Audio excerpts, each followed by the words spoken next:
प्रणाम। रक्त चंदन।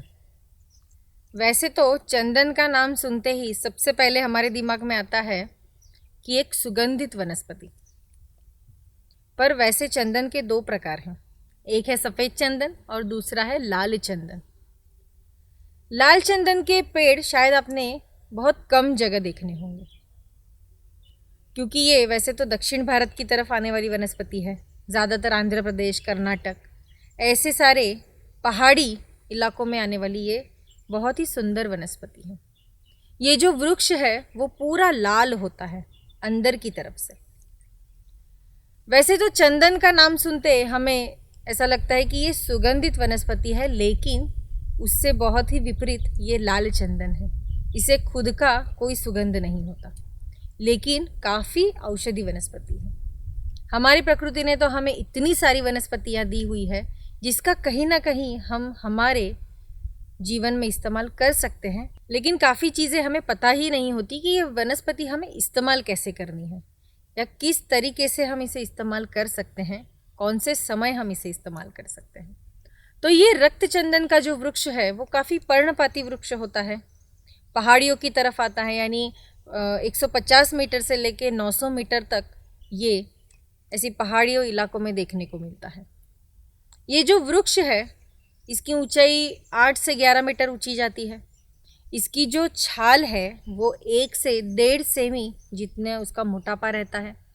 वृक्ष अगर आप देखेंगे तो काफ़ी वृक्ष के जड़ों के ऊपर आपको दरारें देखने को मिलती हैं।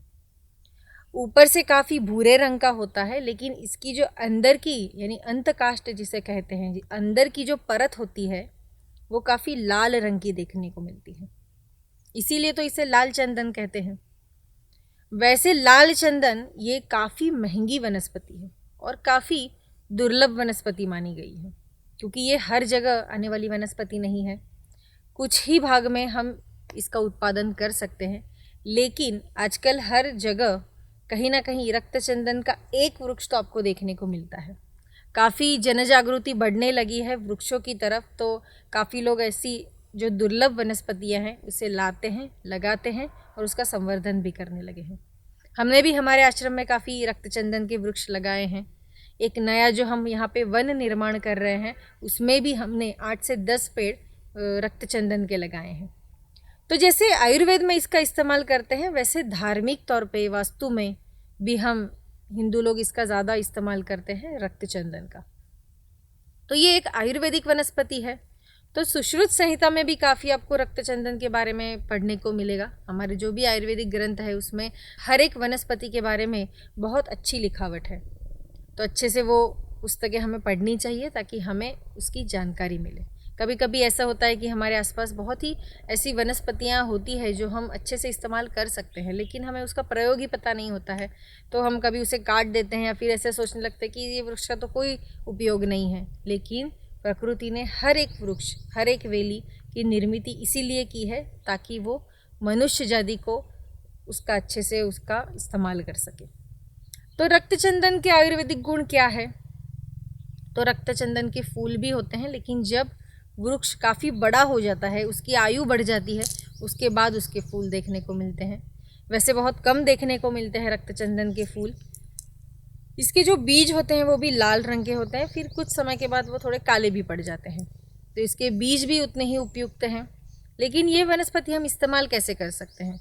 तो ये वनस्पति ज़्यादातर त्वचा के संबंधित अगर कोई रोग है, यानी हमारे आजकल खान पीन काफ़ी गलत टाइम पे लेते हैं हम, प्रदूषण ज़्यादा बढ़ गया है, तो ऐसे में या तो फिर सनबर्न की तकलीफ़ें ज़्यादा बढ़ने लगी हैं लोगों को, गर्मी की वजह से फोड़े, फुंसियाँ, या तो फिर चेहरा हमारा डल देखने को मिलता है।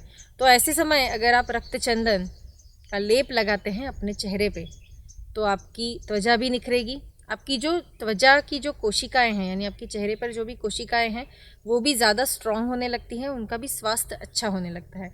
जिससे होता ये है कि हमारा चेहरा काफ़ी खुल जाता है, अच्छे से तेज भी आता है। कभी कभी सनबर्न की वजह से कुछ लोगों को चट्टे पड़ जाते हैं चेहरे पे, या फिर स्किन जली हुई देखने को मिलती है। तो ऐसे में अगर आप रक्त चंदन का लेप लगाते हैं तो काफ़ी ठंडक मिलती है, जो कि रक्त चंदन इसकी प्रकृति काफ़ी शीतल है।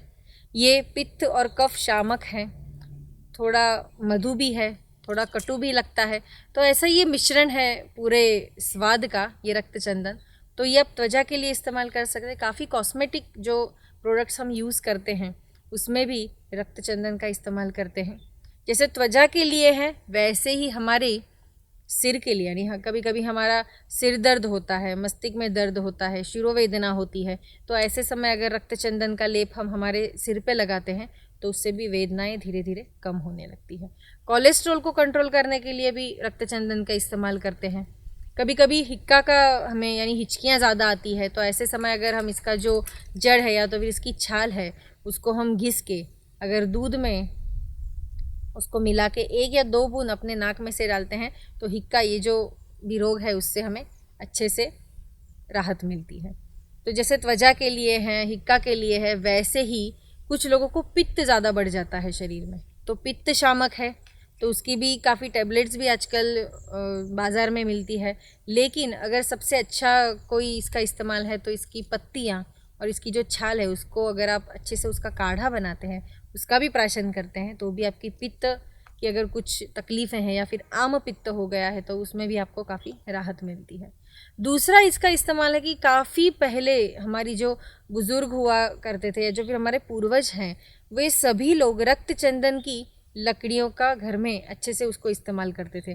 अगर कभी हम कहीं गिर गए हैं, कुछ घाव हो गया है, कभी कभी पैरों में मोच आ जाती है, कहीं सूजन आ जाती है, तो ऐसे समय जो दादी माँ हुआ करती थी वो क्या करते थे, तो रक्त चंदन का जो भी लकड़ी होती थी उसको अच्छे से पानी में घिस के उसका लेप बनाते थे। जहाँ पे भी घाव हुआ है, जल गया है या फिर कहीं सूजन आई है, तो ऐसे समय उसका लेपन करते थे और वो चीज़ें ठीक भी हो जाती थी। कितना भी पुराना घाव हो या फिर कितना भी अगर जल गया है स्किन के ऊपर, तो ऐसे में अगर आप रक्त चंदन का लेप लगाते हैं तो उससे होता यह है कि ठंडक मिलती है, त्वचा भी सुधारने लगती है और घाव धीरे धीरे भर जाते हैं, नई स्किन आने की शुरुआत होने लगती है। तो ऐसे ये घाव के लिए, सूजन के लिए, अगर कहीं मोच आ गई है तो ऐसे में भी आप ये लेप लगा सकते हैं। इसकी छाल का भी उतना ही महत्व है। बीज तो अगर आप इसके बोएंगे तो नए वृक्ष की निर्मित होती है। पुष्प काफ़ी कम देखने को मिलते हैं, लेकिन ये वृक्ष काफ़ी ऊंचाइयों तक जाने वाला है। इसके पर्ण भी अगर आप देखेंगे तो ऐसे अंडाकार होते हैं, काफ़ी गोल और इतने दिखने में सुंदर होते हैं। एक शाखा पे ज़्यादा से ज़्यादा 3 या फिर 5 पत्तियाँ देखने को मिलती है। तो ये जो वृक्ष है वो हमेशा पर्णपाती रहता है, काफ़ी ऊंचा भी जाता है। इसकी लकड़ियाँ ज़्यादा से ज़्यादा घर में पहले रखी जाती थी, धार्मिक तौर पे भी इसका इस्तेमाल किया जाता था। ऐसा माना जाता है कि अगर वास्तु में कुछ प्रॉब्लम है या फिर कोई धार्मिक कार्य में भी आप अगर कुछ हवन करना चाहते थे तो उसमें भी ये रक्त चंदन की समिधाएँ इस्तेमाल होती थी, क्योंकि ये वनस्पति जब हम इसकी लकड़ियाँ जलाते हैं तो ये अपने ही एक अलग खुशबू छोड़ती है, जो 3 से 4 घंटे हमारे जहाँ पे भी हमने हवन किया है उसमें अच्छे से उसकी सुगंध महकती है। ज़्यादा से ज़्यादा लोग आजकल रक्त चंदन की खेती करने लगे हैं, क्योंकि मेडिसिन में इसका ज़्यादा से ज़्यादा हम इस्तेमाल करने लगे हैं। लोगों को भी पता चलने लगा है कि रक्त चंदन का इस्तेमाल कैसे करते हैं।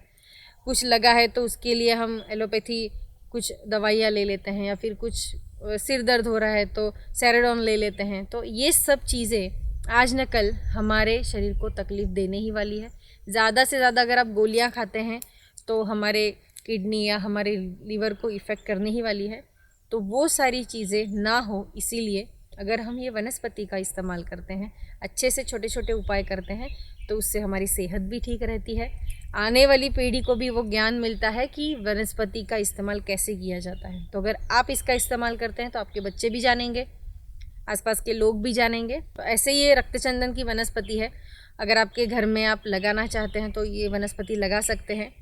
गमले में तो ये नहीं लगेगी, क्योंकि 1-2 साल के बाद ये बड़ा होने लगता है वृक्ष बहुत। तो अगर कहीं आपके खेती है या फिर आपकी खुद की ज़मीन है या जगह है तो ऐसे में ये वनस्पति ज़रूर लगाइएगा। ये बहुत ही अच्छी और रामबाण इलाज हम इसको मान सकते हैं। तो ये रक्तचंदन है। अगले एपिसोड में मैं आपको चंदन, ये वनस्पति के बारे में बताऊंगी। रक्तचंदन और सफ़ेद चंदन, ये 2 अलग वनस्पति हैं, काफ़ी लोग उसे मिक्स कर देते हैं। तो अगले एपिसोड में हम देखने वाले हैं चंदन, इसकी हम कैसे पूजा में इस्तेमाल करते हैं या फिर हम इसको कैसे अच्छे से आयुर्वेद में इस्तेमाल कर सकते हैं। तो दोनों की प्रकृति वैसे तो शीतल ही है, लेकिन अलग अलग वनस्पति है। तो मिलते हैं अगले एपिसोड में ऐसे ही एक विषय के साथ। तब तक हमारे चैनल के साथ बने रहिए। अगर सब्सक्राइब नहीं किया है तो जल्दी से सब्सक्राइब कीजिए। कुछ कमेंट करना चाहते हैं तो कमेंट बॉक्स में अच्छे से लिख भी सकते हैं। लाइक करना नहीं भूलिएगा। धन्यवाद।